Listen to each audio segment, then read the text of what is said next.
chair with it. Yeah, you might have to drag a chair out, sorry. That's okay. Where would you like us? Here, come on up. I brought more, Oh, okay. because I haven't gotten the paperless office memo yet. Yeah, nobody has around here. Thank you. No, there's. Yep, there is 2 things. Thank you. Thank you. While I'm passing things out, my name is Tammy Crockett. I'm the business manager at Monty Tech. Been there 18 years. Whitney Marshall is your school committee rep at Monty Tech. She's joined us.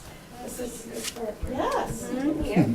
The superintendent sends her apologies. She was planning to be here, but her daughter was flying home from college today. She goes to Georgetown, and I know you'll never believe this, but her flight was overbooked. And they had to bump her off of her flight. So, I know, huh? It's not, so Dr. Harry is in Providence. in the hospital. So she's in Providence picking her up. So she sends her apologies for not being here. I said, well, they'll understand. It's in the news over the past year. Yeah, and you know, their first year of college and they're coming home. I brought some pictures. I thought I would, first of all, thank you very much for having us tonight. What I passed out to you, and Faye gave you what she had from the budget. I've also given you, this is just a brief summary that I'll talk to for my presentation for you. The other one that says tentative budget fiscal year, that's the full-on detail, line item, FTE, backup galore to our budget. In case you have trouble sleeping tonight, feel free to read that. Otherwise, I'll go through the quicker version. And the other piece of paper that I passed in front of you is kind of, I think, a great way to start the meeting. What's new and exciting at Monty Tech? This is going to be our 21st vocational program, and this is what our veterinary science program building looks like. This is the architect rendering, and it actually is starting to look like this. The back, you can see the design of the building. This building is being completely constructed by Monty Tech teachers and their students. So there's only a couple of items that they can't do, but for the most part, we got the plumbers, the electricians, the masons, the house carpentry, the cabinet makers. They put on the roof, they built everything. They're building this building soup to nuts. So it's so incredible, and if you get a chance, go by the school, you really should, because it's really awesome. The second best thing about this building is it's been completely fundraised for. So we did not go back to our towns or our taxpayers to pay for any of this building. It's estimated to be about approximately 2.5 million, 2.25 million. Half of that is the in-kind labor. So that's our teachers and the value of the teachers and the students that are putting in the work. The rest, the superintendent, the administration, the faculty, whoever has fundraised, reached out to grants, foundations. The superintendent's been knocking on a lot of doors. And we were shy approximately 230,000, but we just received word today that an anonymous donor was filling that difference in, so very exciting. So the program will open up. The students won't be in the clinic until probably this time next year, but we will start the program in September. They will do the exploratory like all freshmen do. It'll start with the freshmen. We've already hired a veterinary doctor who will be the instructor for this. She's currently writing the curriculum. She's working with other schools. There's only 2 in the state that have this program, so Worcester Tech and Neshoba, so very exciting. We're super excited about this program. And we're funding her salary through our Perkins grant. So for 3 years, her salary will be funded through grants too, so very exciting. And I just wanted to start with that little bit of good news. So I guess I'll dive right in. So I'm doing the quick, the shortened version, one that says prepared for Berry Finance Committee. So, the first sheet you go to is your fiscal summary, and you saw a copy of this, it just looks a little different, from the copy Faye gave you. I didn't print color. That's okay. Save A. Good, thank you. Save A. Good job, Faye. Oh, great. I do. Made me look bad. No, now you didn't do it. No. So you can see that I did some comparisons from where we currently are to our proposed FY18 budget. So our net school spending requirement, that's the requirement that the state, you guys know this because you also have Quabbin Regional School District, so that's the requirement that the state sets, that we must minimally spend to educate the students. And the items that don't count in that number are the items you see below it. Transportation, and I'll talk to that in a second, capital, vehicles, and debt service. So those are the items that don't factor into that, so our budget is above that. So you can see we had a total budget increase of $521,212, or 1.98%. Almost half of that increase, you'll see, was because our net school spending requirement increased. That went up to 280, almost 288,000. Sure. Oh, I've never been accused of speaking too quietly. Thank you. So most of that total increase was because our net school spending requirement went up. Monty Tech has been, for the past several years, right at its net school spending requirement, not spending above at all. So as the net school spending requirement goes up, so does our budget. This year, I will say, is a first. We are proposing to be, you'll see, $200,000 above the required net school spending. We just couldn't keep sustaining the net school spending numbers. So that puts us at 1.1% above the required spending. And what makes up those large, or that, not even large increase, but the increase. You guys want the door opened or closed? Open. It was only closed because we were too loud. No worries. So what makes that up is health insurance. That's a $200,000 increase of the 520.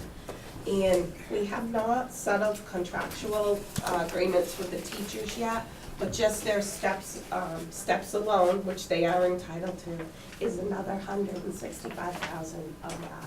So most of it is right there, as you can see.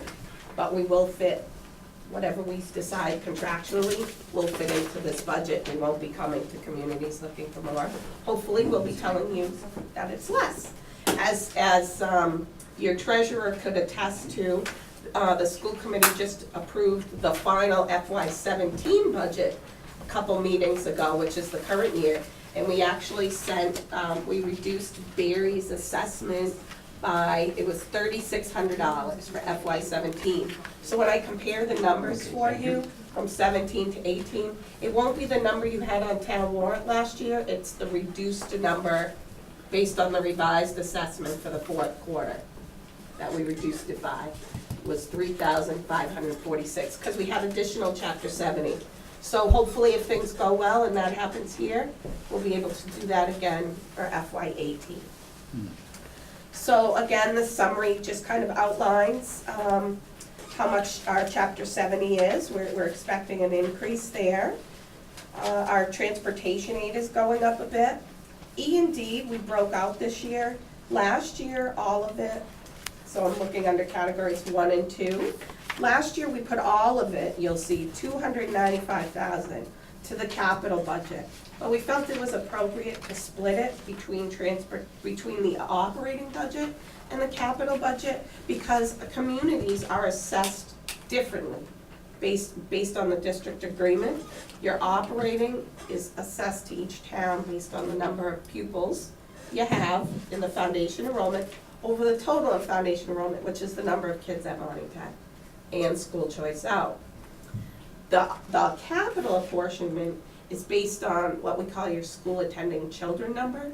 So that's the number of all the kids that live in Barry who are in grades, or whether it's a private school, home school, that are in grades 1 through 12. We don't count kindergarten because when the district was formed, kindergarten, there was no kindergarten at the time. So we get those numbers from your superintendent, you'll see those. So it's Berry school attending children over the total school attending children in our district. So those are different percentages. So to give each community an opportunity to have half of the excess and deficiency split, to reduce, we use it to reduce your assessment. And our excess and deficiency, which I'm sure you're used to because you have a regional school, is just like your free cash. And we use it to offset assessments, so that's what I'm referring to here. We've lowered it by 25, the amount we're putting in by 25,000 this year. So instead of the 295, we're putting in 275,000 to reduce assessments. Schools can, regional schools can keep up to 5%. That's like our savings account. If we had an unforeseen situation happen and we had to go back, we don't come to our towns to borrow, we need to take from our reserves. So the Department of Revenue certified it at approximately 1.1 million. That's 4% for us. Regional is allowed to keep 5%.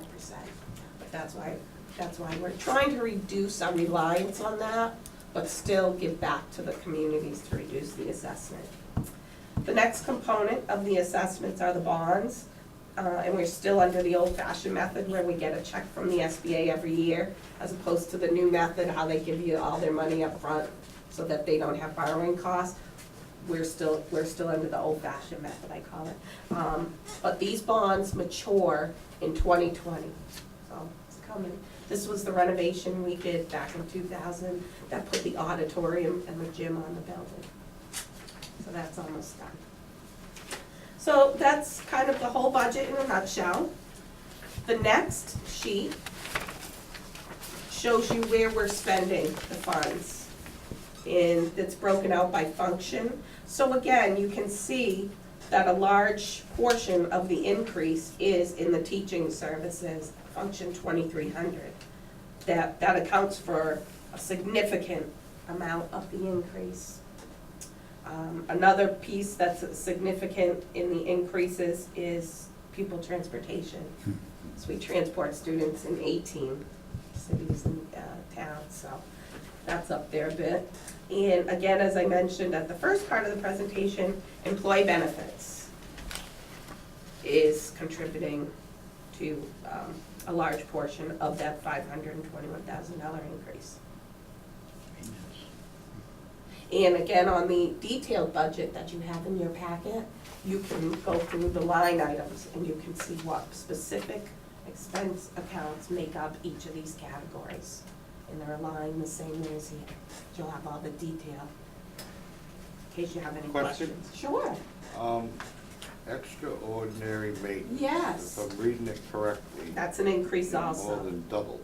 Yes, we have, school systems can, or other municipalities can put money in within our operating account, so it counts as our net school spending.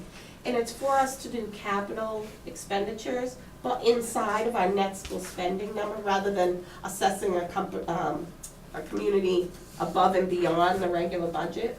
The reason why we increased it is because our parking lot is woefully potholed. As you probably can tell wherever you drive these days, every place is potholed. It's going to cost us several million to do the whole parking lot, so we're phasing it in. We've identified different parts of the parking lot that are priorities, especially in the front where the buses go and where the kids come in. So that's why we did increase that, is we're gonna start phasing that in, so we don't want a spike all in 1 year. So that account, So that's accounts for that extraordinary maintenance. It's to extend the useful life of an asset, is how the state does it, classifies it. And we don't have to add it to our capital account, which would be above and beyond the 23 million. We fit those expenditures right into the state's requirement of us to spend. So we don't have to increase our budget more. thank you. You're welcome. All right, so again, I'll be happy to come back to this page if anybody has any questions. The next sheet is really just what you just saw in the last two slides, but it's just broken out by a pie chart. Some people visually like to see, you know, and you can see that we're spending 51, almost 52% of our spending is in the instructional area. That's where you want it. And that we're still getting 52% of our money from the state and 38% from our communities. And you can see where the other sources of revenue are. So yeah, it's instructional costs, salaries, and fringe and benefits. That's where the biggest expenses are. The next slide is our foundation budget report. So this is what drives our total budget. This is what drives our net school spending. The state sets different amounts based on the age of the student, like what grade level they're in. Vocational being the highest, gets the highest value assigned to it. So if you were to look at Quabbins, you will see, if you look at their foundation budget, you'll see numbers in all of these categories because you have elementary students, middle school students, and each account, each line gets a different value assigned to it. That's why, you know, our mileages vary in terms of how much we end up spending per pupil. The state deems vocational education to be the most expensive type of education because we do what a comprehensive school district does with math, science, English, and then we run 20 shops in Monty Tech's case, soon to be 21. And a piece of equipment, you know, if you replace a textbook series, you could look at 100,000 or 30,000, 40,000. One piece of equipment in our machine shop could be $100,000. So that's why the state does a little different rates for each. So you can see all of our students are under the vocational category. And then they give you some additional money for special ed and economically disadvantaged. The special ed numbers, those aren't real. And if you ever hear schools or communities say, the state is underfunding the foundation budget, they'll say it's because of special education and employee benefits. They're not funding them properly. And the reason being is, in this category, you'll see the state has said, you have 71, it looks like we have 71 special ed students. That's not the case, we have 236.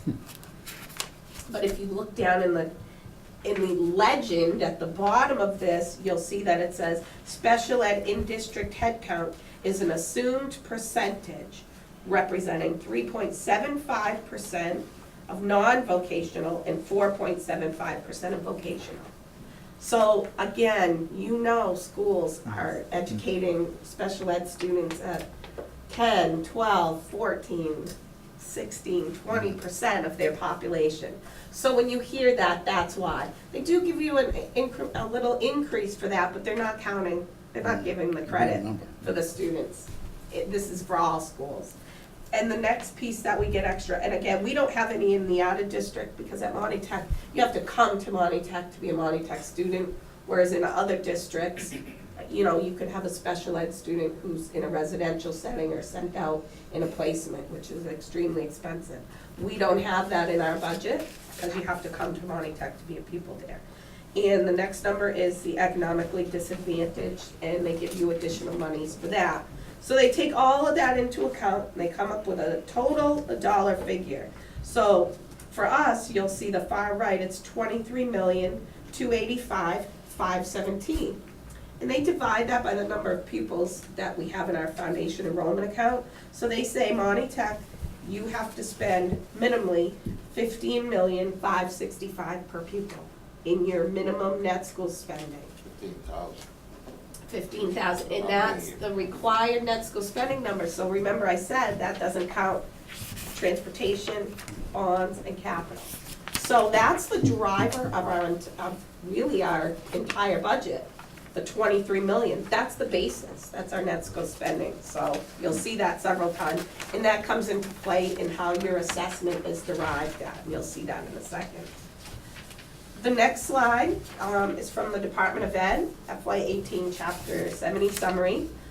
So again, this just reiterates what I just said to you, but again, it's the pictorial form. So if you go all the way to the right, you'll see the changes in our FY18. So we have 4 less foundation enrollment pupils, but you can see our foundation budget went up to that 23,285,517. We just saw that on the previous page. The required contributions from our district communities went up in total by 107,000. Our chapter 70 went up 180. And again, How did you figure the chapter 78? so how they do that is they say your foundation budget is 23 million, and we just saw the previous slide showed how they calculated it out. And then what they do is they take all the communities that are part of Monty Tech's district, so all 18, and they come up with what they call the community's ability to pay is towards that number. And I'm gonna show you how that breaks out for Barry in the next couple of slides. They base it on your property, the income of your residents, and the property value of the community. These are a couple years lag. And they come up with what they consider each community can pay. And so for Monty Tech, they take a total of all 18 of those, and they come up with the 9,185,276, which is that required district contribution, and they simply subtract our foundation budget minus what the towns can pay, and they make up the difference in chapter 78. That's how they determine it. But again, there's a lot more behind the scenes with the community figurations, and you'll see that in a sec. So we're almost 50. We're getting there slowly. Our chapter 70 is 60.5%, you can see it, of our foundation. So we're still getting more chapter 70 from the state than we are collecting required contributions from the communities. So the next slide is a breakdown of all the communities. And so you can see where Barry is, and simply put, the state says Barry has 42 pupils at Monty Tech, or as part of their foundation enrollment. So Monty Tech must spend $654,175, that's just how the calculation works, of that $23 million number on behalf of Barry pupils. And that simply is 42 times 15,565. Remember I told you that foundation number per pupil becomes important, because that's how they figure out each individual town based on their foundation enrollment. So each town gets figured in based on their number of pupils, and then total, they all come back to our required net school spending of 23 million. Now the minimum contributions, that's again, your mileage may vary depending upon the community you're in, and again, based on what the state, and that's my presentation where I say, don't shoot the messenger, that's the state, shoot them. I don't advocate violence, anyways. So we'll see how that calculates in a minute, but you can see how that works out for all the communities, and then simply they put the chapter 70 in there to make up the difference. So that one in a nutshell. The next slide is, again, going back to how I told you your assessments are apportioned to your community. So you can see Barry went from 37 pupils to 42. So that's an increase of 5 pupils at Monty Tech. And the foundation school attending children number went from 826 to 816. And again, that was the grades 1 through 12, not kindergarten through 12, 1 through 12. And we get those numbers again from the superintendents of schools. So this is a snapshot of how all of the communities look and the makeup that goes into Monty Tech. And the next slide will show you how that breaks out into percentage. So Barry is 2.81% of Monty Tech's operating budget. And Barry is 3.30% of our capital budget. That also means Barry owns 3.3% of Monty Tech in its assets. And this is also important because this is how your quota number is arrived at for the following year. So right now we're in the process of accepting students from all of our towns. So how many students does Barry get? Well, we take the number that the school committee deemed that they can accept for the freshman class, which I believe was 360, not to exceed 365 for the freshman class. So Barry gets 3.3% of that, or off the top of my head, I wanna say 12. So Barry's quota is 12 seats, so we saved 12 seats for Barry pupils through the June 1st. So that's how that is derived. So these percentages have a lot of different meanings to them. They go through a lot of different calculations. And this, again, is why we broke out the E&D to give credit half and half under the under the operational piece or the capital piece, because different percentages for different communities, so to give it, kind of make it fairly. Do you have more than 12 students applying? How many do you usually have from Barry? Well, I don't know that number off the top of my head, because right now they're still accepting, but if I took the fact that you have approximately 12 per year, and I say that you have 42 pupils in the school right now, I'd say maybe you're not quite filling the quota each year. That's just but I will send that information out to Faye to get back to you guys. I will reach out to guidance and our admissions department. I just will send that wondered out. if there The were more. superintendent probably had that in her brain to bring with her tonight, and I apologize. Because she gets that information to bring with her, so I'm very sorry, I will get that to you. Yes? So if a student from another, if spaces from another town are not filled, can our students fill those Yes. chairs? Absolutely. So what we do is, the space for each town is held till June 1st. And then so after that, there's no more students who are listed by town. They just become on the waiting list based on their score. And then when we have communities that don't fill a space, which we do, we're working on those communities to start to fill their space, but Harvard doesn't usually fill, they never fill their spots, so there's usually 10 or 12 or 13 extra seats from them. Holden doesn't, so then what we do is after June 1st, students just go in the pool, and they just start taking the top of the list. Doesn't matter what town they're from after the June 1st, but we hold these seats for your students till then. Okay, then the next slide is the meat and potatoes. That's what you want to know. What's our assessment? So what I did for you, or what I do for the budget presentation, is there are numbers at the top of the assessments of each column, 1, 2, 3, 4. They refer back to your front sheet. You'll see things are labeled 1, 2, 3, 4. That is the total of the column number that is there. So for example, Barry, you have 42 pupils. Your foundation budget is $654,175. We saw that from the state spreadsheet, or you could calculate it by saying $15,565 per pupil times 42. That's that number. You saw that the state required, and you'll see on the next page how they come up with it, requires Barry's minimum contribution to be $272,139. That's the part I say, don't shoot the messenger. The state came up with that number. The next number, the $20,040, would be Barry's percentage. So we said Barry was 2.81% of Monty Tech's operating budget. So that's the piece of transportation, the busing, and the above net school spending number that we're at.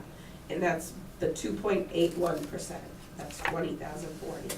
The capital, again, is what we're projecting for capital expenditures, which was on the front of $325,000, less the fact that we're putting E&D towards it, so $187,500. And Barry, we said, was 3.3% of that number, so that's where the 6 comes from, the 6192. The bonds is our debt service schedule this year, less the SBA money. And again, that's considered a capital type item, so that's the 3.3%, so that's where that number comes from for Barry. So that's where the 306,727 comes from. And that's an increase over this year's assessment of 52,880. Now, most of that's coming from what the state is requiring you minimally to pay, and I will show you that on these next slides. Forgive me, I'm battling a cold and I'm losing the battle right now, so. The next slide comes right off of the Department of Education website, and this comes from the Department of Revenue. So this describes how the state determines what Barry's required minimum is. So you can see they took your 2016 equalized valuation of property, and they assign a percentage to it. That is the property percentage and the income percentage they use for every community in the Commonwealth of Massachusetts. It's the same number. It's not different based on community, so 0.3538 is what they use for whether you're Wellesley, Fitchburg, Barry, Gardner, Winchendon, wherever, it's all the same. And then they come up with how much they consider you can contribute from property wealth. Then you can see they're using 2014 income, and the income percentage there, 1.42, again, every community, same percentage. Local effort from income, 1.9%. So they're saying, okay, Barry, we think you can afford to pay $3.5 million towards your schools. Well, the foundation budget for Barry, of all the schools it belongs to, so this is Quabbin, Monty Tech, this is all of us, is $8.5 million for Barry students. The state is very kind, and it maxes out the contribution that communities can pay to 82.5%. There are several communities that far exceed that, the Wellesleys, the Westons of the world, wherever, far exceed, their valuation, they can far exceed what they are supposed to pay. But the state says, no, we are gonna give you a little bit of Chapter 70 or state aid, so that's why they cap it. So they take the lesser of the two numbers. So they say, okay, Barry, you can pay $3,524,600. Now we're gonna shoot over to the right. What did you pay in 17? What were you required to minimally pay in 17? $3.4 million. Municipal revenue growth factor, they give you 4.34%. You might disagree. That's the Department of Revenue. They shaking their head, yep, this is where most communities disagree. But the Department of Revenue says your municipal revenue growth factor is 4.34%. So they take that and they multiply it to your 17 number, and they come up with what you would pay if you just paid that, $3.6 million. Well, they say, wow, that's above what we calculated you can afford to pay. So every year, the government, the budget tries to reduce communities that are paying above their share, and they try to incrementally increase those that are paying below their share. So Barry is a community that is paying above its target share. So they're incrementally increasing you. They're not just putting you right down to even because they can't afford it, because that would mean they'd have to put in more Chapter 70. And they're not raising towns that are below up to 100% because the town's tax base couldn't afford it. It would be far above Prop 2.5 override. So they're incrementally doing it each year. So this year, they're reducing it by 85%. So that's the section 17 through 20. Your local effort that is in excess is 82,000.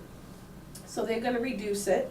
They're gonna take 85% of that, or 69,901, and they're going to reduce your 3.6 that they calculated in 15 by the 69. So now they've come up with, okay, Barry, you can pay 3.536935 towards all your school districts. How does that get allocated out to the schools? That's the next slide. So if you go to the next page, you'll see the school districts that you belong to, Quabbin and Monty Tech. The top is just FY17 data, the bottom is FY18, so we'll look at that. So your foundation enrollment at Quabbin is 771, and at Monty Tech it's 42. And the foundation budget of each school is listed, so Quabbin is 7.8 million and Monty Tech is 654. the same concept applies to how they got Quabbin's foundation budget as how I told you they got Monty Tech's. Quabbin will have a number per pupil. I don't know it off top of my head, it could be 10, 11, 12,000 per pupil, around there. So they take the number of pupils, yeah, it looks like it's just shy of, or just above 11 if you look at that. They take the pupils there times that number to come up with their foundation enrollment. For us, they took your 42 pupils times 15, 565. That number I told you would be important, and that's our foundation budget. What percentage of the total are we? We represent 7.69%, and Quabbin represents 92.31%. So they look back on the page we just looked at, and they said, okay, you can pay 3.5 million. Quabbin, you get 92.31%. Monty Tech, you get 7.69. And that's how they determine your required contribution to each school. And that's what they do for every single community in the Commonwealth. And that's what they do for all 18 of ours. And that's how they come back to that $9 million number we saw in the beginning that they subtracted and gave us Chapter 74. They go through this whole process for all 18 towns before they determine how much Chapter 78 they will give us. So, whew. Thank God for computers, huh? And then the slide that I like to prepare is showing you from this current year to next year. So we just talked about Barry's increased assessment or proposed increased assessment. 52,880 is the increase. Most of it, or 46,591 of it, comes from what the state determined your ability to pay is. And really, it's driven by the increase in students. You can see it went up 46,000. That's because you have 5 more students at Monty Tech. The other pieces, again, you saw how those are broken out. So that's how it comes up to the total. And I like to do a little breakout for you of how much is coming from the town's tax base. So you can see last year it was 6,861, and this year we're asking if you would do 7,303 per pupil. So that's out of the town's base, and the school is spending approximately 18,000 in total per pupil when all is said and done.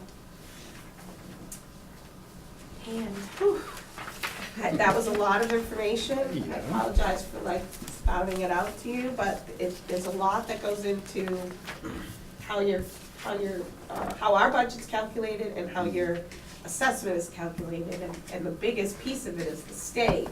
So I think it's important that everybody understands how that piece works. So, when I was wondering, when our assessment went up 50,000, 19%. Yes. So the combination of a few students up and the whole bunch down shakes the whole basket It up, shakes the doesn't it? basket, yes. And we're a little above net school spending this year, so our budget increased a little bit more. We were actually, I didn't bring this would have even taken longer. I spared you, really, you'll thank me later. Yeah. But just to show you, and not that you can really see this, but this is net school spending amongst the district, the communities that are in Monty Tech's district, in comparison to how our required net school spending is set. And not that you can see the number, but you can see the highlighted line, which is Monty Tech. We were last, we weren't even at net schools, 100% of net school spending through this year.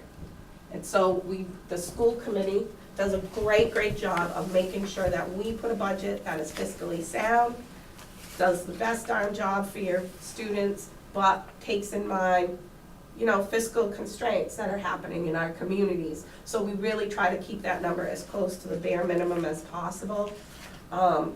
This year, we just had to go up a little because we just weren't fitting into, we would have had to make some significant cuts if not. Can follow. Are you getting students enough? Students went down this year. you expect it to go down or up? We go up. Actually, I will tell you, Monty Tech's enrollment, the enrollment at the school has actually stayed the same. We have, you're gonna say, you just told me you had 1,496. We have 1,433 pupils at Monty Tech. And we range from 1,433 to 1,436 for the past 6 years. Our enrollment doesn't change, but what goes into the foundation enrollment does, because that number represents all the pupils from our towns and cities at Monty Tech, but it also represents all the students who live in your communities that attend another vocational school, or we call it school choice out. You might see if you have a Berry student who goes to Pathfinder would be a school choice out kid for us. Right. So we have to pay Pathfinder for that pupil. So it gets included by the state. It gets included in the state in your base numbers. So we get the assessment from Berry and we pay Pathfinder out of our school choice money. It's the same as it works with a comprehensive school. So if you have a student in Quabbin who decides to go to Wachusett for whatever reason, that's considered a school choice kid because they can choose. Same thing happens with vocational schools. School choice. So really the fluctuation above that 1,433 is our school choice numbers going up or down. Okay, now, does the fact that we're having less students affect your price? Because you're playing your number of students with all the students in town, and ours are definitely going down. So what does it look like based on that? Your student level is the Our same, student level stays the same. so your costs are gonna go up or down? We try to us. keep them, well, it goes up when you have more pupils at Monty Tech or in the foundation enrollment. I mean, And it but goes. you'll have the same number of students. Yes, we will. But we won't.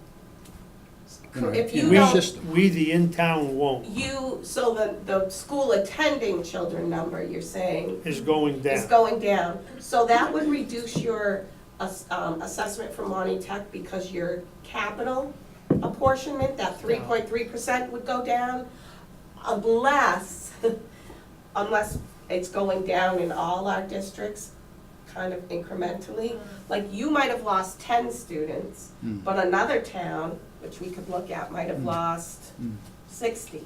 And that might be a bigger percentage. Oh, 60 in their school Like system. Athol lost 66 students in their town of the grades 1 through 12. Oh, okay.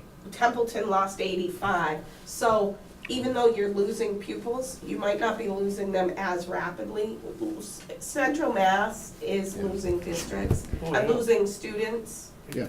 It's the trend for Yeah. all our communities. So you'd be hard pressed if you look at this slide presentation to see a town, well, except for Fitchburg and Princeton, well, a couple went up. And I say went up because that's the numbers they report. But I'll tell you, when I look and I call the superintendent secretary, it's usually that person or somebody in their office, I say, wow, your enrollment went up like 60 kids. They're like, oh, last year we forgot to tell you about the homeschooled kids, or oh, yeah, we included the sex. So we're only as good as the data we Right, get. yeah. So, Gotcha. but the trends are that they're going down. Right. How often does that happen, that you get more information? Well, it's hard to say because we asked for this information as of October 1st, so that's the numbers we want. We get it, in November when they have the numbers, but I can't wait until these numbers come out officially in January or February on the website based on the town reporting it up through their student information system. But I can't wait, because I need to build a budget. I need to have a budget built and have all those numbers in play. But when I go back and look, yes, quite often there are little differences. And it's because, the secretary that was here last year is no longer here, and I couldn't find her notes.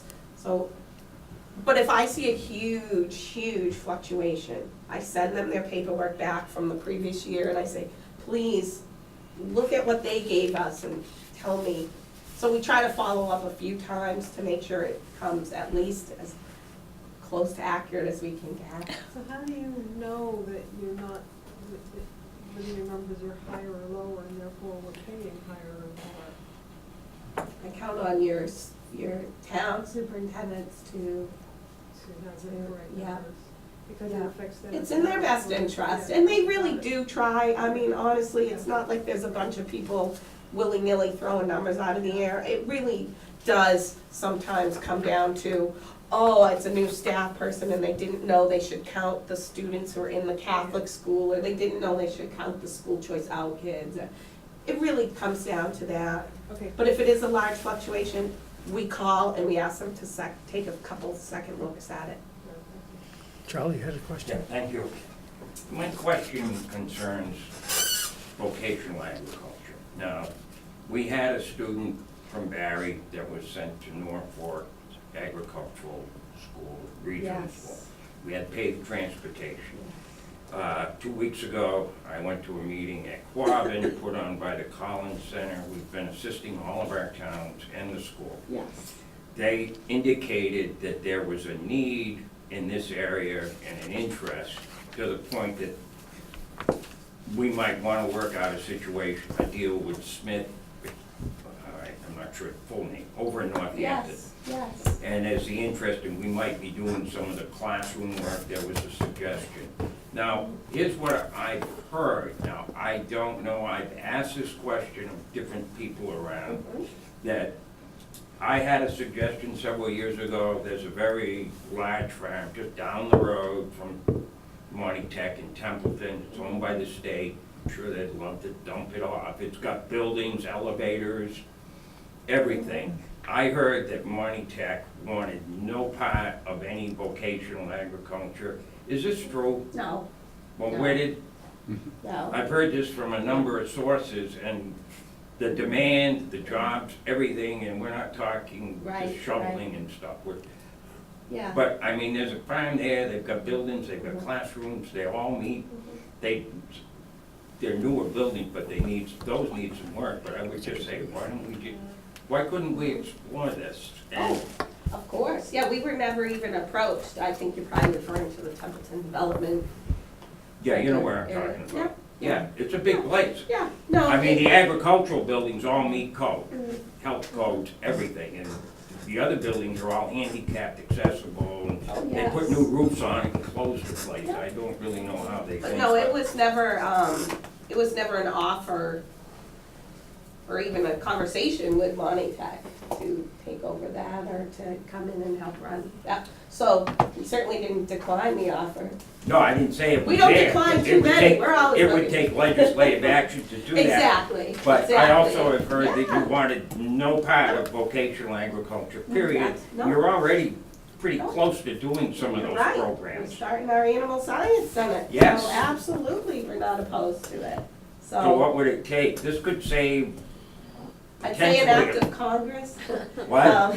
I'd say an act of Congress, I say that tongue in cheek, but you're right, it would have to be it would have to be a lot of legislative time. I understand that, but I'm assuming we weren't the only town in your district that had that situation. Yeah. I would guess you've Yeah, got I some handed going to my Essex copies Aggie out. in those places. Um, I don't know the other towns. That's not as everything. many. Well, I think we've only encountered that situation with the people from the area. Yeah, But, no, it's certain, agriculture is certainly those are great programs, and no, we were Where never against it. I think it was never even a conversation at Monty Tech or brought to Monty Tech, so, no, so what would it take? You would have to start a school committee. absolutely. What would it take Yeah. to get this started at the school committee level? I don't have a good answer for you, because I don't know the answer. I will certainly bring the concern back to the superintendent. Because I heard Let the them know it was brought up. my word was, from some pretty reliable, superintendent absolutely refused to consider it. At least, I can't speak for her, I but know to that. my knowledge, that wasn't the case. But Okay, I don't know. But to my knowledge, Yeah. no, but I can't, again, speak for her, but I will absolutely tell her the concerns that were brought Because I back. think it could save potentially the towns quite a bit of money, certainly closer than Northampton. We certainly could have one out here, this, out in the center of the state, of course. There isn't one. Right, that's what I mean, there Yeah. certainly probably could be a need for it, so I will bring the That's why concerns back to her. If we could just put them on a bus and with the other students, it would solve a lot of problems potentially.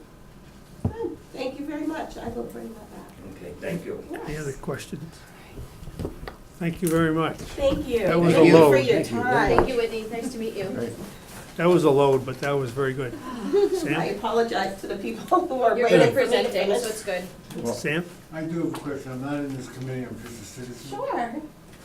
You mentioned there was a bond that was due to be completed in a year. 2020, so 2020. 2 more fiscal years after the next.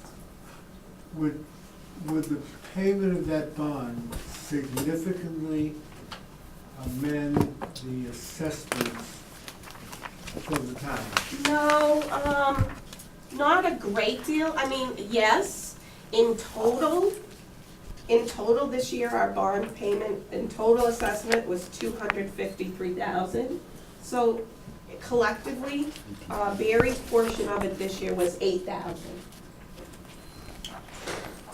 So- So the change of 8,000 would not be a Significant, change. right, Okay. right. But individually, collectively, yes, it's Collectively, yes. 200,000. Yep. But Yep. individually, no. Yeah, Okay. because it's offset. We get a lot of money back from the state to offset the bond payment, so it's a small piece. Thank you. Great question. Thank you very much. Thanks. Great. Thank you very much for so coming. much. Thanks for coming out. Yeah. Yeah. Thanks for your support. Do we have a choice? You always have a choice.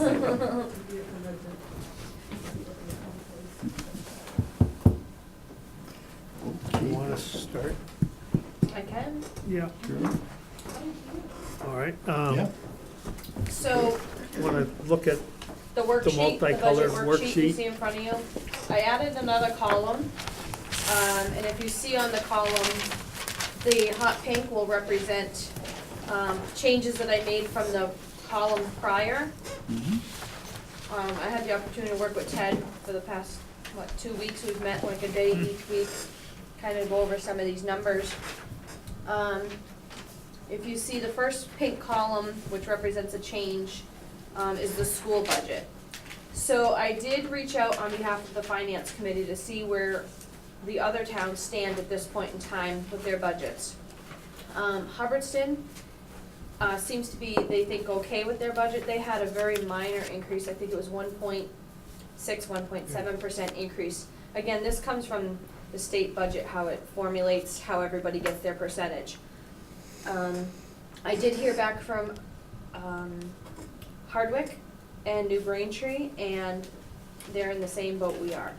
I haven't heard from Ocam yet, but I'm gonna assume they're most likely, from what I've been hearing, in the same boat that we're in. So, moving numbers around, kind of changing things, I have plugged in a 4% increase. Our assessment came in at 5.13, so I'm suggesting at this point, at 4%, we still can't afford it. But I think 4% is a good starting place for us. We may even have to go lower. Talking with Ted, Ted is willing to go talk to Maureen, have some conversations, and just kind of let the school know where we're at. Because, it's time. So if we just keep moving down the columns. Yep. The changes that are to the left, like I said in the blue, have remained changed, in the column that I created. The next pink one is the fire. That number is changing. The fire chief submitted yet another submission of his budget. He's got another kind of plan. So I want to thank him again for, really trying to work with us and Yeah. figure out the best possible thing. So that number I didn't have a chance to change, even though I know he did make some revisions on his. Going down, the next one is the fuel budget. the town fuel. So every year we fund the town fuel at about $100,000. Meeting with Jean, I've been meeting with Jean a lot, she's been pretty interactive with me with doing this budget. We find that there's been excess every year. So she's gonna run some numbers going backwards, maybe 3 years, to see where we are and how much is excess every year. We don't wanna underfund that budget by any means, but if there's continuous excess, it means that maybe there is a little bit more in that budget than that's needed. And of course, that's only town fuel. No, there, so far this year. I was thinking that because I looked back and Yeah, so it so seemed far like this we year, could we're drop it down. down quite a bit. Yeah, And unless they pour it on the ground, there's no place to store it. Yeah, I think we're To- to come 50% up- expended. Yeah, to come up to the Yeah. 100. So there's, That's it. basically the 100,000 was the $4 or $5 a gallon and Yeah. it dropped Yeah. down. So looked at that. we just put this in for now, but Mhm. that's one thing we're Yep. looking at. Moving down the page, we get to the police department budget. So I met with Ted this week and we talked about the police department budget. And the police chief did come back on his budget for a level fund as we requested. But there are still some increases. Some of the increases that poke out in the salaries, for example, are the increase for the new deputy police chief. That was approximately 18,000 and change increase. Okay. Well, I ran some quick numbers on that. 2016, there was a 9-member staff, and 2018 will be a 9-member staff. 15 and 17 wasn't a 9-member staff, okay? So if you look at what we budgeted for the 9-member staff in 2016, 756, 989, we had to add 53.8 at the town meeting, okay? So that a 9-member staff ran 810,837. That included dispatch. Dispatch in that year cost 127,000. So you take the 810 minus 127, the actual police cost, comparable to what budget we're looking at, the chief's budget now, was 683. Okay, if you would just assume roughly 2% a year, multiply that times 1.04, you come out with 711,172, okay? He came in at 725, 225, a difference of 14,000. If you cut his budget by 1.9%, okay, then it's basically a little bit over the last time we had a 9-man budget. And what's interesting is, if you look at the difference between the assistant chief at 18,982, if you took 14,000 to get yourself to the flat budget, that gives the assistant chief 5,000 raise, which is a 9% raise over his sergeant's fee. Kind of interesting. So I guess next week, we're gonna have to talk with the chief. And chief did a good job. I mean, his budget, based on what he was given, did a hell of a job as far as I'm concerned. And he's pretty close there. So that was the one thing we just couldn't get our arms around, those numbers on how do they look in the real world, but I think we're close now.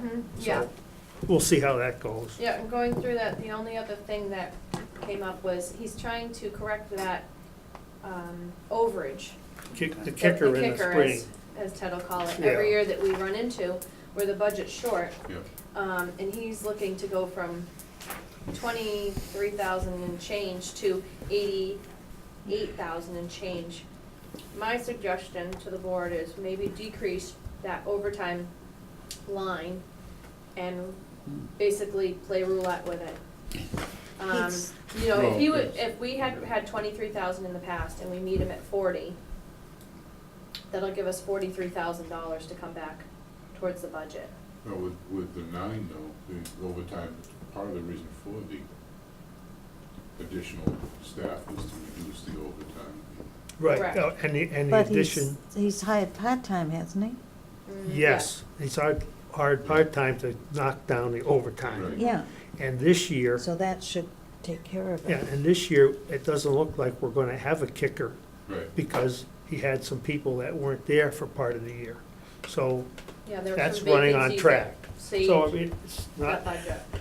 we so to shouldn't speak. get our June surprise, hopefully, on that. So So that pink number means, represents the 43,000 okay, that I had just explained to you. good. It's just an idea. When I was going through these budgets, just looking at things. You know, and I understand he did some work to try to figure out what that overtime will be. And maybe he can shed some more light on it next week. But I think trying to get to town meeting with a balanced budget, I don't know how you guys feel could play roulette with it and see Yeah. where we roll and understand that we may have an overage next year to look at, or we may not. Yeah. So that represents that number. If you keep going down the page, I'm sorry, on the next page, you'll see the pink one is the treasurer collector. I know you guys received an email, I didn't receive that email, but I did receive a copy of it from Nancy explaining the tax lien monies. She did a great explanation on it. The way I'm looking at this, Ted and I talked, is that we hold that $50,000 tax lien money till special town meeting in the fall, when we have our 2017 free cash, and we look at it then. I think we still wanna do it. I think she's got some very good points, but to put it in now, can't do it. Yeah. So Good idea. does that mean that you're gonna discuss this at the town meeting, or No. what happens? No. The one, because we'll discuss it with the people looking for the money. Yep. Okay. in the budget, because Right, Yep. And then see what happens. yeah, exactly.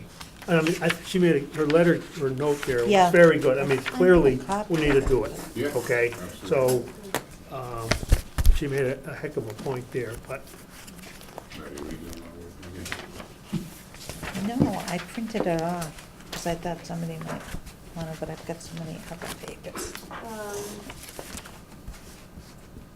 I had another note. She said that we had to do it because of the state, the way I read it. It's a requirement from what I understood. some Yeah. state law. Yeah. Yeah, and some of that letter I read that, she had referenced speaking with the assessors. So in the past, it had been, put through on the assessor's, sheet. And the DOR made a recommendation that that amount of money should not be raised on the recap. That's how it was tried to be presented last year, but that's not the appropriate way, from what I understand, to go through like that. Heather had reversed that at one point, because that affects how the tax rate is set. If We you have we need to- Jean to explain that. Yeah, if you raise things on the recap like that, it affects the tax rate, and I guess it's not the appropriate avenue. So, again, these are just recommendations, you guys can do what you want with that. And then, moving down, I plugged in 150,000 for free cash. Charlie had similarly come up with around that figure, so I think that's Came a, up with exactly that. yeah, I think that's a safe figure for us. Jean is working diligently on the free cash. When she has an estimate, she'll be forthcoming to give it to us. Soon. Yep, Is she So- getting her information? excuse me? Is she getting the information she needs from the sources that she gets it from? I believe so. She's working on it. Mm. So then, if you look at the the bottom of that page, you'll see, right now, with those changes, I show, a deficit of 167,082 from being balanced. The other thing I think we want to talk about is the sewer enterprise fund. We may be able to change the 75,000 transfer. Jean is looking into Yeah. that, okay? So that's one thing there. However, I think the larger question is, what is the plan for that enterprise fund to become an enterprise fund? It's been a long time that all taxpayers are still funding that project. And so, one of the thoughts we had was, it may be time to talk with the sewer commissioners at a meeting shortly here to talk about those questions. I'm not sure it can be done. We don't know whether expenses can be cut. We don't have any clue there. We don't kind of get involved with that, but, yeah. Yeah. We have a public hearing, I believe, May 22nd, for their rate increase that they previously approved. Just so if you, that may be an avenue where you could speak to them about this. Yeah, we haven't had any information given to us about what the rate increase is. Right. I don't think they officially want to present it till they go through the process. They're required to do a public hearing and possibly adjust it if public pressures. I don't know the process well enough, but I know a public hearing is required. And I think until they go through either one or two of those, they can't formally say the rate has been set. Well, they So I could give us think a maybe that's why rec- they're holding back telling you what the actual no rate They is. can give us their recommendation They should Yeah, be they able must to have a say. proposed rate that they're working that they're gonna towards. present at this public hearing. Mhm, Right. Not sure. Sam? I hope I'm using the right terminology, but we removed $210,000 from a fund to fund the police department, additional fund, correct? Say that again? We took $210,000 or Special town meeting $120,000. stabilization Oh. of fund Stabilization. safety building. Yep. Have we figured something to repay the stabilization at this point? At this point, Not no, as it stands, no. because right now, there's not a balanced budget. The intention is to pay it back. Right. We talked about $100,000 a year. Correct. But we Right. have to, I think we look at Have to some balance the budget, stabilization, correct. I mean, I'm sorry, free cash yeah. for that. Capital plan may not be in the site right now until we know what free cash looks like. I think capital is aware of that. I think that's Well, you're using. very important, most definitely, but it's just, we can't see No. that right now.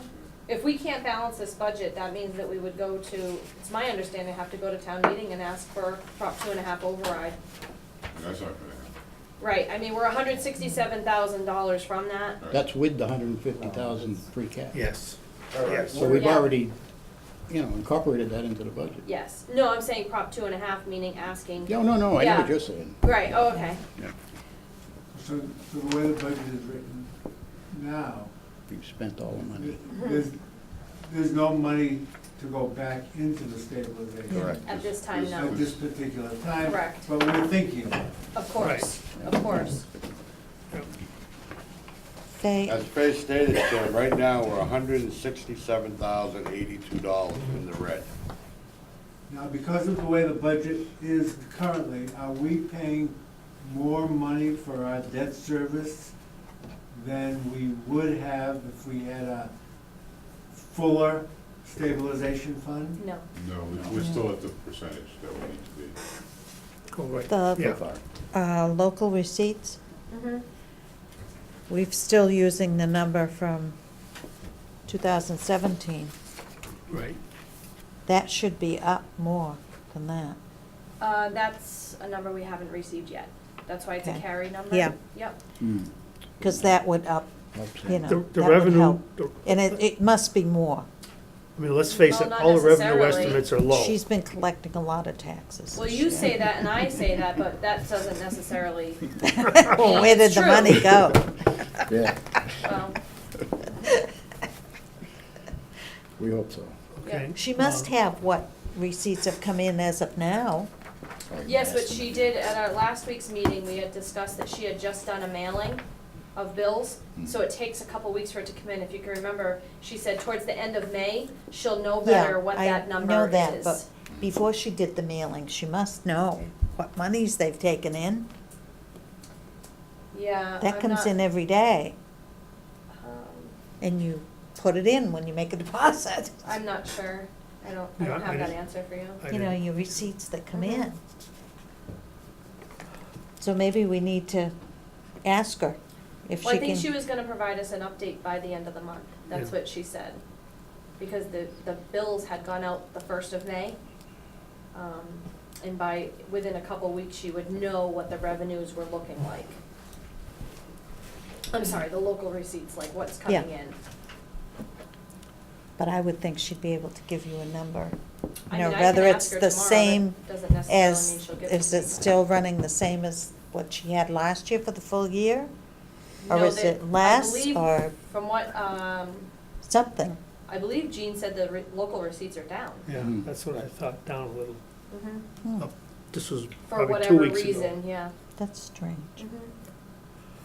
One other thing I have on the list is I did speak to the lady from the Collins Center about the marketing study for the town. And what she suggested is that we have a session sometime perhaps in June when she comes up to do some of her studies for the schools.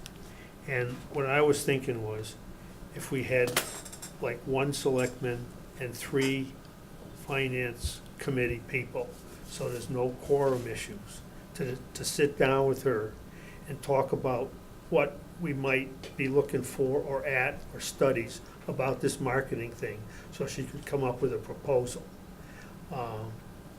And just see where that takes us. But she did think it would be an interesting and a valid situation for us to look into. So everybody's thinking about what they might want, who might be interested, but basically, I think probably in June would be a good time to sit down and just start the process of seeing what that study might look like, what benefit it might be to the town, and what information we might need to collect to get something going. Yeah.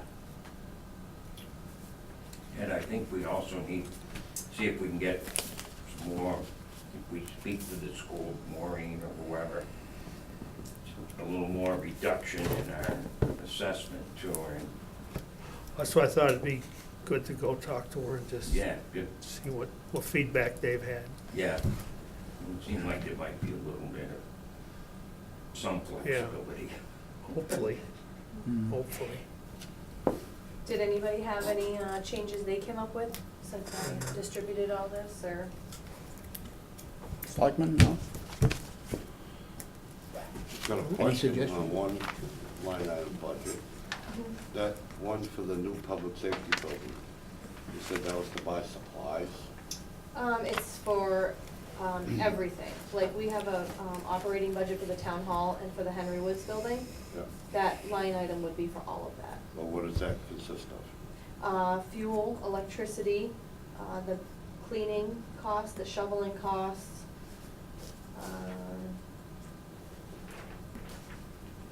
Insurance? Is that a No, that comes out finance? of general insurance. I can't remember off the top of my head the other things that we have budgeted for. Okay, thank you. Now, Faye, you don't have the Southbury Common No, on, I haven't added that in yet. because that was on the original sheet. Hmm. I didn't take anything off of this sheet. Well, it I was didn't on delete any there. lines. It was on one of the ones. Oh, that you no, had handed out. no, that's in the budget worksheet, not this. That's in the budgets. I created a budget for it, but it's not in the Okay. worksheet yet. Because with the way the budget is. Yep. But it should probably show on there, so if they look at this, they can see, but it's gotta be at 0.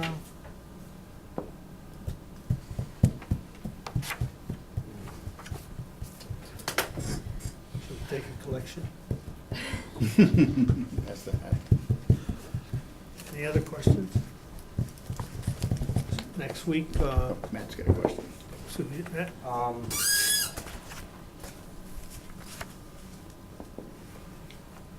I know a lot of people are gonna look at me and say, evil man. But Hey, have we looked at the library and the senior center that's what budgets it's to help bring, I know we're only talking like maybe 1,000 here or there, we're not thinking, but look at everybody, every corner, every closet's got a little something that maybe that. I think I'm that's just the curious, next like the step. library's got a building line item of $14,000. that's almost a capital expense rather than a maintenance expense. So I'm just curious what the 14,000 is intended for. Because we might not be in a year where we can do any major upgrades to the building. We just need to keep it working the way it is for this year. I think there's a lot of budgets in that category, Matt. I kinda got the feeling that when some of the numbers keep sliding, I The don't- library also, they have to have a certain amount yeah. in order to, what is that? Mandated to keep their- Certified? Maintain their certification. To maintain their certification. Could we find out what that is and if it's their whole budget or just certain line items in the I budget? think it's books. The She'll books go over it area, with I us, think. she goes over it every year She with did. us. Yeah, but we can look at that. I think Yeah. that's the next step that I'm Yeah. thinking is, we need to start looking at all of those things throughout the line and see if there's some, how much more we can get, kinda like bringing the cloth a little bit, yeah. And I know this is not isn't really on you, but does anybody know about the senior center and potential revenues they might be able to like try to, you talked about marketing stuff with that, like, we have open space right there that people could rent or use or, I thought that we have like some stuff downstairs that's just really unused space that we might be able to bring in a tenant for an office space or something and grab some revenue. I think, I know a lot of senior centers do that. yeah, I Like think, 80% of the floor print is senior activities and 20% is just someone that helps them cover the building expense. I don't think there's as much space in the basement as you may think there. There's, I think, 4 rooms, and I'm believing one of the rooms, EMS might be using one of the rooms right now. He had just told me he would move Well, they're something gonna in move there. to a new building, so maybe we can squeeze them out. And I'm not use it sure for if, something. Elderbus, I think, has an office down there. The, is it Martbus, Elderbus? I don't really know. Something like that. But I do not believe the senior center charges a fee for use like we do at the town hall. I don't believe so. They I think- do on some things, because my daughter had some kind of shower and she had to, At the senior center? yeah. Okay, yeah, I'm not sure. what- Yeah. That's all, She just had to- maybe we, Yeah, don't, maybe put something to the council on aging. I know, Faye, you're representing this board, but if you could talk to Phil and maybe see if you could reach out to the council on aging and see if that's something that's even on their list of things to look for. So if their hours now go to 3 p.m. or somebody else, if that was looked at, somebody else wanted to do. spending freeze. It would have to be right I at think, did you bring that up? what's it worth Yeah. or not, Does what's that, available. does that end up before free cash? But it's interesting, because it might be just somebody who wants to be able to get out of their house to do office hours for people. So what would it be, 250? There, rather than their house. 250? So, I don't know. It's just a thought. One other things we were talking about, and I'm not sure what we want to call it. I wrote down spending freeze. Concern about spending the budget, this year's budget in the last 2 months. Is there something that we want to think about, either a spending minimum or maximum or something? So that if you need it, fine. If you don't need it, then maybe that dollars can roll over to free cash for next year, whether that be worth I thinking think about. In the past, the select board had a spending limit of anything over $250, so meaning single item purchase that was over $250 needed selectmen's approval prior to the purchase. It wasn't a collective, like if you go to Leader and you tally up a bill of $300, that wasn't that. It was more on items over the dollar amount required pre-approval. So I don't know whether that's worth thinking about, or whether it can work, or how much effort it takes Yeah, we'll, to get it to work. But yeah. if there was some of that didn't need to be purchased this year, and it went to free cash, it would certainly help Yes, this I understand. 2018. I understand.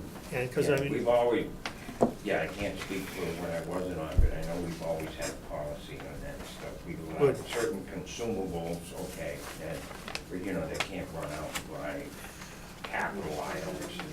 And I can't recall what the limit was, but it, So would the selectmen take that under advisement and maybe bring it up at a yeah, meeting? we'll take, And that would be for the month of June?